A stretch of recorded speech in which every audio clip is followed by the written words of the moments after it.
दोस्तों आज हम आपको जो नुस्खा दिखाएंगे वो मात्र 40 रुपये खर्च करने के बाद प्रतिदिन आप अपने हज़ारों और लाखों रुपए बचा सकते हैं। जिन महिलाओं को फैलोपियन ट्यूब में ब्लॉकेज है, जिनको एग रिलीज नहीं हो पाते हैं, जिनको PCOS की प्रॉब्लम है, या फिर शादीशुदा नए जोड़े जो संतान सुख की प्राप्ति नहीं कर पाते हैं, अपने विभिन्न प्रकार के टेस्ट कराने के बाद भी उनकी टेस्ट रिपोर्ट नॉर्मल आती है, या कोई भी अन्य कोई कारण हो जिससे आपको संतान सुख की प्राप्ति नहीं हुई है, तो आज हम आपको आयुर्वेद में ऐसी दवाई बताएंगे जिससे आपकी ये समस्या हमेशा के लिए ठीक हो जाएगी।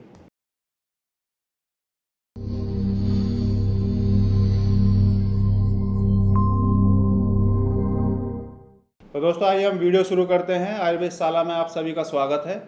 दोस्तों महिलाएं और पुरुष जब वैवाहिक जीवन से बंध जाते हैं तो उनका एक ही सुख रहता है, फिर बाद में संतान सुख की प्राप्ति करना, या उनके परिवार में भी ये इच्छा रहती है कि हमें अपने बच्चों के द्वारा संतान सुख की प्राप्ति हो। लेकिन कभी कभी ऐसा होता है कि उन्हें संतान सुख की प्राप्ति नहीं हो पाती है। वे अस्पताल में जाते हैं, हज़ारों लाखों रुपए खर्च करते हैं, अच्छे अच्छे से डॉक्टरों को भी दिखाते हैं। कुछ समस्याएं होती भी हैं जिस कारण से बच्चे नहीं हो पाते हैं या गर्भ धारण नहीं कर पाती हैं महिलाएं। लेकिन कुछ ऐसे भी कारण होते हैं कि टेस्ट कराने के बाद भी आप नॉर्मल आते हैं लेकिन आपका गर्भ धारण नहीं हो पाता है, और इस परेशानी के कारण शादीशुदा जोड़े निराश और हताश हो जाते हैं और सालों साल संतान सुख की प्राप्ति के लिए अस्पतालों के चक्कर काटते रहते हैं। आज हम आपको जो नुस्खा बता रहे हैं ये बहुत ही प्राचीन है और कामयाब नुस्खा है जिसका इस्तेमाल करके आप अपनी समस्या को ठीक कर सकते हैं। आइए देरी ना करते हुए इस नुस्खे की शुरुआत करते हैं। दोस्तों हम जो आपको आयुर्वेदिक जड़ी बूटियाँ दिखा रहे हैं इन्हीं से ही दवाइयाँ तैयार की जाती हैं। इसके लिए आपको 6 चीज़ें लेनी हैं। 6 चीज़ों में हम आपको बता रहे हैं। सबसे पहली चीज़ आपको सबसे पहले लेना है खरेटी, जिसे हम बीजबंद के नाम से भी जानते हैं। दोस्तों ये दूसरी दवाई है, इसे कहते हैं गंगरेन की छाल। इसे पीसकर दवाई में इस्तेमाल किया जाता है। दोस्तों ये तीसरी चीज़ है, इसे कहते हैं महुआ। ये तीसरी चीज़ महुआ है, जिसका यह दवाई में इस्तेमाल किया जाता है। दोस्तों चौथी चीज़ है नाग केसर। नाग केसर का इस्तेमाल किया जाता है इस दवाई में। पांचवी चीज़ है बबूल की गोंद, जिसे हम कीकर की गोंद भी कहते हैं, जिसके लड्डू बनाए जाते हैं। दोस्तों ये है छठी चीज़, जिसे कहते हैं बड़ दाढ़ी। ये बड़ की दाढ़ी होती है जिसका दवाई में इस्तेमाल किया जाता है।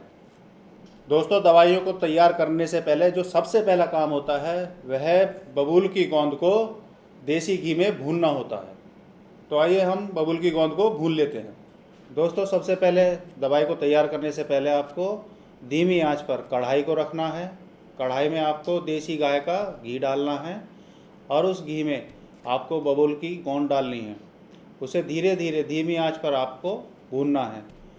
भूनने के बाद जब वह हल्का सुनहरी रंग का हो जाए, जब ये भुनकर तैयार हो जाए तो इसे आंच पर से उतार लीजिए। दोस्तों ये भुनी हुई बबूल की गोंद अब हमारे पास है। ये भुनने के बाद कचरी जैसी हो जाती है, बिल्कुल आसानी से दवाई में मिल जाती है। दोस्तों दवाई को बनाने का तरीका और इसकी मात्रा हम आपको बताते चल रहे हैं, इसको ध्यान से सुनते रहना या लिखते रहना। दोस्तों ये जो हमारी बबूल की गोंद जो हमने देसी घी में भून रखी है, इसको अच्छी तरह से कूटकर बड़की दाढ़ी के पाउडर में इसे अच्छी तरह से मिलाकर आपको रख लेना है। बड़की दाढ़ी और बबूल गोंद को अच्छी तरह से मिलाते हैं तो आप इसका मिश्रण देख सकते हैं, ये इस प्रकार से तैयार हो जाता है। हमने बबूल की गोंद जो भुनी हुई गोंद है और जो बड़की दाढ़ी है उसकी जो मात्रा रखी है वो दोनों हमने 100-100 ग्राम की मात्रा में लिया है। बबूल की गोंद और बड़की दाढ़ी का मिश्रण हमने ये तैयार कर लिया। इसको एक साइड में रख देते हैं। अभी हमारे पास अब 4 चीज़ें बचती हैं। इन 4 चीज़ों को अब तैयार कैसे करना है, कितनी मात्रा में लेना है। अब हम इन चारों चीज़ों को लेंगे। 100-100 ग्राम की मात्रा में आपको ये लेना है। चारों को अपने अलग अलग आपको कूटना है अच्छी तरह से। इसका कूटने के बाद पाउडर बनाना है। सबको अलग अलग कूटना है, बार बार आपसे कहा जा रहा है, और इसका पाउडर बनाना है। जब हम इन सारी दवाइयों का पाउडर बना लेते हैं तो इन सारी दवाइयों के पाउडर को अच्छी तरह से हम अपने बड़ की दाढ़ी के पाउडर में, जिसे में बबूल का गोंद भी मिला हुआ है, सबका मिश्रण मिलाकर एक साथ इकट्ठा कर लेते हैं। आप ये दवाई देख रहे हैं, ये सारी दवाइयाँ मिलाकर ये इस प्रकार दिखाई देता है। अब ये दवा खाने के लिए तैयार है, जिसका हम उपयोग कर सकते हैं। हमने जो दवाई तैयार की है, सारी जड़ी बूटियों की जो मात्रा है वो हमने आपको स्क्रीन में नीचे दिखाई है। आप उसको आराम से देखकर मात्रा को लिख सकते हैं। दोस्तों, इस दवाई को आप किस प्रकार से ले सकते हैं? आपको ये दवाई गाय के दूध के साथ लेनी है। दूध में शहद मिलाकर लेनी है। दूध में कम से कम 1 चम्मच की मात्रा में आपको शहद मिलाना है। गुनगुना दूध लेना है गाय का। रोज़ सुबह और शाम 10-10 ग्राम की मात्रा में, यानी कि 1-1 चम्मच रोज़ सुबह शाम खाना खाने के बाद आप इस दवाई को ले सकते हैं। यह नुस्खा सिर्फ महिलाओं के लिए है। जो महिलाएं बच्चे के प्लान के बारे में सोच रहे हैं तो वह भी इस नुस्खे का इस्तेमाल कर सकती हैं। इस दवाई का कोई भी साइड इफ़ेक्ट नहीं है। आयुर्वेद में यह भी बताया गया है, अगर आप इस दवाई का सेवन करते हैं तो पुत्र प्राप्ति का संयोग भी बनता है। जो महिलाएं इस दवाई का सेवन करती हैं वह रात के समय भरपूर नींद का आनंद लें। सुबह को उठें, थोड़ा सा घूमें फिरें, आध घंटा व्यायाम के लिए दीजिए। अपने अच्छा भोजन खान पान रखिए अपने जीवन में।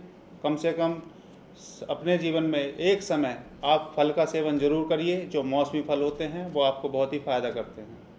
सबसे ज़्यादा महत्वपूर्ण है अपने आप को खुश रखें, इससे शरीर ठीक रहता है। किसी प्रकार की टेंशन ना रखें, इससे शरीर में अन्य प्रकार की बीमारियां भी आने लगती हैं। भगवान में विश्वास रखो। जो भी अपने भगवान को मानता है, पूजता है, उसमें विश्वास रखो। आने वाले जीवन में आपको संतान सुख की प्राप्ति जरूर होगी इस दवाई के सेवन से। हमने आपको जो दवाई आज आपको दिखाई है, यह एक पूरी तरह से कंप्लीट दवाई है। अगर किसी भी परिस्थिति में कोई ज़्यादा गंभीर समस्या होती है तो हम इस दवाई की पावर को और भी ज़्यादा बढ़ा सकते हैं। इसके लिए आप हमसे संपर्क करके और भी अधिक जानकारी ले सकते हैं। आप सभी के लिए मैं ईश्वर से प्रार्थना करता हूं कि आपको जल्दी से जल्दी संतान सुख की प्राप्ति हो।